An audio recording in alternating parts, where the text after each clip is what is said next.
स्वर, जिन वर्णों को बोलने में किसी अन्य वर्ण की सहायता न लेनी पड़े उसे हम स्वर कहते हैं।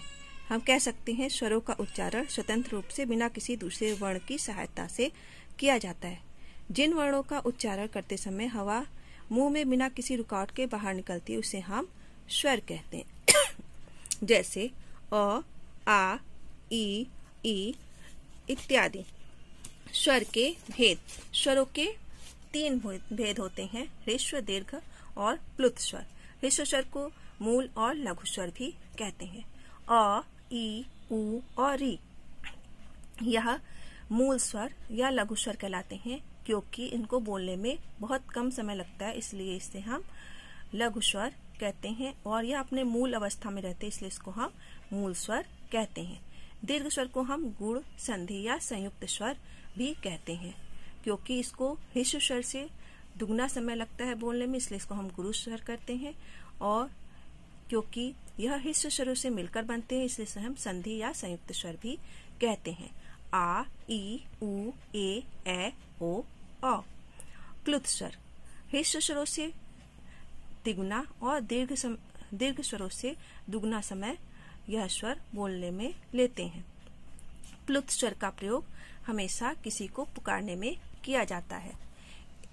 इसके शब्दों को बोलते समय हमें थोड़ा शब्दों को खींचना पड़ता है। जैसे हे राम, मोहन, यानी हम किसी को पुकारते हैं तो वहाँ प्लुत स्वर का प्रयोग होता है। दीर्घ या संधि स्वर, यह 2 प्रकार के होते हैं। एक समान स्वरों के योग से बने हुए और दूसरा असमान स्वरों के योग से बने हुए। समान स्वरों के योग से बने हुए संयुक्त स्वर अ प्लस आ बनते हैं। ई प्लस ई बनते हैं।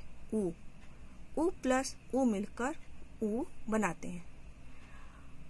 असमान स्वरों के मिल से बनने वाले संयुक्त स्वर अ प्लस छोटी ई या बड़ी ई के संयोग से ए बनता है।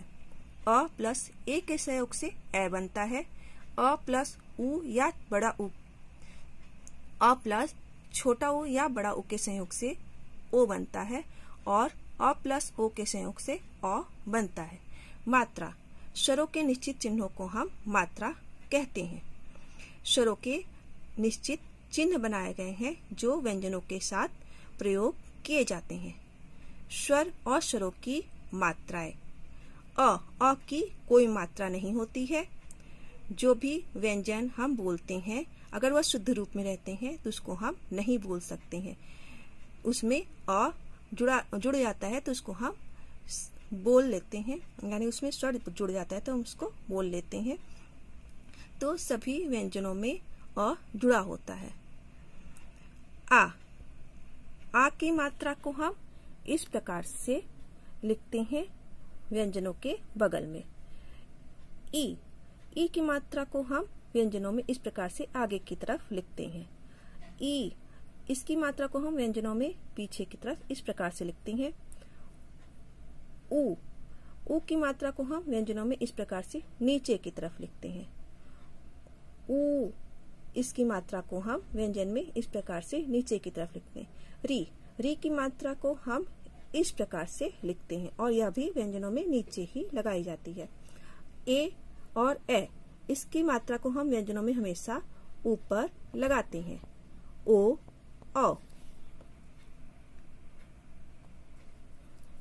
इसकी मात्रा को हम व्यंजनों में हमेशा पीछे इस प्रकार से लगाते हैं। ओ और औ। व्यंजन में हम जब स्वरों की मात्राओं को लगा देते हैं तो इस प्रकार से हो जाते हैं। जैसे हम क में आ की मात्रा को लगाते हैं तो हो जाता है का।